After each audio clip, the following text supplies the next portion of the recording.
Hello tout le monde et bienvenue dans cette nouvelle vidéo. Aujourd'hui on va faire un riz à la tomate façon chili en seulement 10 minutes, une tuerie. On va commencer par éplucher et couper en petits morceaux notre oignon. Ensuite dans la cuve du Cookéo, on vient mettre un filet d'huile d'olive et on y ajoute notre oignon qu'on va venir faire rissoler. Pour cela, on allume notre Cookéo, on choisit le mode manuel et puis le mode rissolage. On sélectionne le mode rissolage moyen et on appuie sur Start.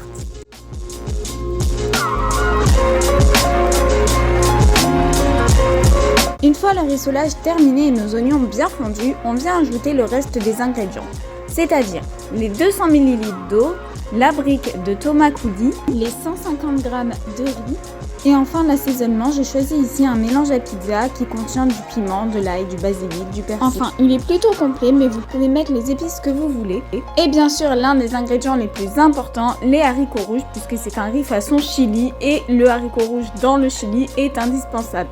Donc on ajoute notre boîte, on mélange légèrement, puis on passe à la cuisson qui va être, comme vous allez le voir, express. On choisit le mode sous pression, pression basse et c'est parti pour seulement 10 minutes. Je profite de la cuisson pour vous rappeler que je suis ambassadrice de la marque Moulinex et j'ai donc l'opportunité de vous faire bénéficier de 10% de réduction sur tous les multi-cuiseurs de la marque Moulinex. N'hésitez surtout pas à me contacter en message privé sur Instagram si vous êtes intéressé. En attendant, notre riz façon chili est prêt et regardez-moi ce délice. J'ai vraiment adoré cette recette de riz façon chili à la mexicaine un petit peu. C'était vraiment un délice. C'était presque comme un risotto en moins crémeux. C'était vraiment super bon.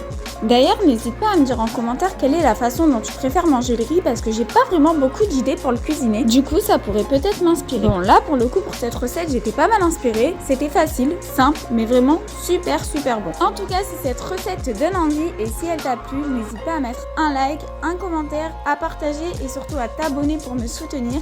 Et n'hésite pas non plus à me rejoindre sur Instagram parce que c'est là-bas où je suis le plus présente. Et en attendant la prochaine vidéo, je te fais des bisous, je te dis à bientôt.